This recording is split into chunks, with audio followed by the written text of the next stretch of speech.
బేబీస్కి solids introduce చేసేటప్పుడు గుర్తుంచుకోవాల్సిన ముఖ్య విషయాల గురించి వీడియోలో డిస్కస్ చేసుకుందాము.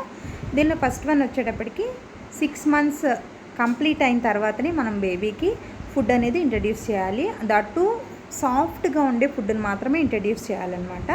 ఏదైనా ఫుడ్ మీరు బేబీకి ఇంట్రడ్యూస్ చేశారు అంటే మ్యాక్సిమం 3 to 5 days గ్యాప్ అనేది మనం తీసుకోవాలి. అంతేగాని ఈరోజు యాపిల్ పెట్టాను, రేపు బనానా పెట్టాను, తర్వాత అవకాడో పెట్టాను, ఇలా కంటిన్యూస్గా మీరు ఆల్టర్నేట్ డేస్ కంప్లీట్గా ఇట్లా చేంజ్ చేసుకోవద్దు. ఒక ఫ్రూట్ పెట్టారు, ఫర్ ఎగ్జాంపుల్ మీరు యాపిల్ పెట్టారు, యాపిల్ ఒక 3 to 5 days వెయిట్ చేయాలి. అంటే ఈ 5 days మీరు యాపిల్ పెడుతూనే వెయిట్ చేస్తూ ఉండాలన్నమాట. దానికి ఏ సైడ్ ఎఫెక్ట్స్ లేవు, అలర్జీస్ ఏమి రావటం లేదు, బేబీ టాలరేట్ చేసుకుంటుంది, డైజెస్ట్ అవుతుంది అని అనుకున్నప్పుడు మాత్రమే ఆ తర్వాత సెకండ్ ఫుడ్ని అనేది ఇంట్రడ్యూస్ చేయాలి. మీరు ఫస్ట్ పెట్టే ఫుడ్ అంతా కూడా బేబీకి సెమీ లిక్విడ్ లేదా సెమీ సాలిడ్గా ఉండాలన్నమాట.